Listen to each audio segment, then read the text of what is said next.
We have other names to watch. Diane King Hall is joining me here right now at the desk and taking a look at some of the latest numbers to watch here, including on Tesla. Good morning, Diane. Good morning. Yeah, so broad weakness is hitting Tesla too, despite more conviction coming from Stifel. Stifel raising its price target to 508 on Tesla from 483. They reiterate a buy rating, so they're bullish on the stock.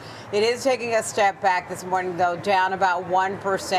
For Stifel's target, that implies more than 20% upside, more than 25% upside from Friday's closing level.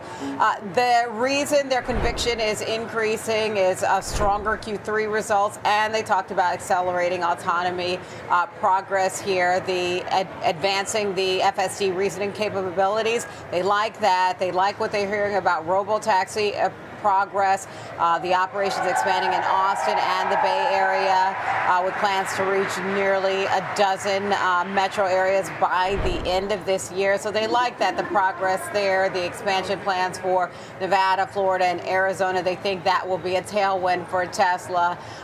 They like that as a major long-term value engine for FSD. So along with FSD, also licensing, they see that as potential driver there, and then just the foundational tech for the cybercab and robotaxi initiatives there. And again, they like the performance in the third quarter with stronger Q3, more than $28 billion in revenue, which you'll recall beat consensus, Nicole, and then overall sales strength. And then the product pipeline, they like the lower price models that are still coming, though they may be delayed. And look, most of these Mag 7 names are down today. NVIDIA lower ahead of earnings this week. I see Microsoft, Apple, all of these names lower. And other names, Visa, MasterCard, Lilly, Broadcom, Apple. But Google is the one that has the up arrow because of Warren Buffett. So good news there for us. The price target 508 on Tesla, as you noted, from Stifel. How about XPeng? Got the earnings there. Yes. So it was a better report card than expected on the bottom line. So adjusted EPS, if you convert that to dollars, was a loss of 2 cents a share. That was much better than the street was looking for. The street was expecting a loss of 23 cents. Revenue came in essentially in line with expectations at $2.86 billion. So why is the stock, the ADR, under pressure? Investors seem to be a little bit worried about the guidance. Expectations were high going into this. Shares have really outperformed so far this year for XPeng. I mean, those shares were basically about double coming into today, right? So we are seeing some weakness today on the shares. Vehicle deliveries were up 149% year over year. Gross margin is more than 20%. That is higher than last year. The net loss narrowed from the same time a year ago, but again, the bar was higher coming into this. Deliveries are expected to grow in Q4. Those are expected to grow between 36 to 44%. That would match the pace that we've seen in October. The forecast, they're forecasting, if you convert it to dollars, to a range between $3 to about $3.25 billion. That was below what Wall Street, or below what analysts were expecting. Wall Street looking for closer, again, converted to dollars, closer to $3.6 billion in sales.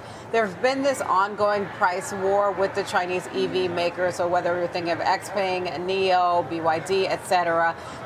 This is, for XPeng, you cannot ignore the deliveries. It was a record deliveries. But again, the price war is just really eating into profitability. So again, they're still bleeding on the balance sheet, but they kind of have to participate in this price war if they want to move vehicles. They are making these bets on the lower price model.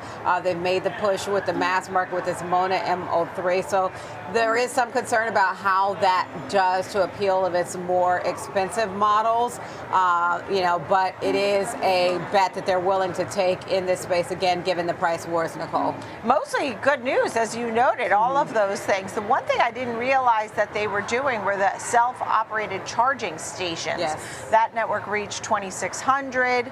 I didn't really realize that they were in that business. But as you noted, the revenues doubled, the gross margin was higher, the deliveries surged. So there was a lot of good news. But the wars of the EVs are on all the time. And then an upgrade for the Gap ahead of all these retail earnings this week. Tell us about the Gap. That's right. It's a big week for retail this week, and Gap is on the receiving end of an upgrade from Barclays. They're boosting their rating to overweight from equal weight, so becoming bullish here. They're raising their price target to 30. That's up from 19, so they certainly see some potential here, and you are seeing shares move higher off the back of this. Earnings coming up for them November 26th, so it's not this week, but coming up. They see this sustainable turnaround under the CEO, Richard Dixon, who I know you know, Nicole. They like the product innovation, the way they're targeting the customer, and their brand marketing. They think things are going well and will go well for Gap. Yeah, he came into the, we saw him upstairs in the green room. We had a great conversation. But the real turnaround that we've seen for the Gap under that umbrella, Gap, Old Navy, Banana, Athleta. That's it. But I can't wait to hear more about, you know, the numbers coming out. Diane King Hall, always great to see you.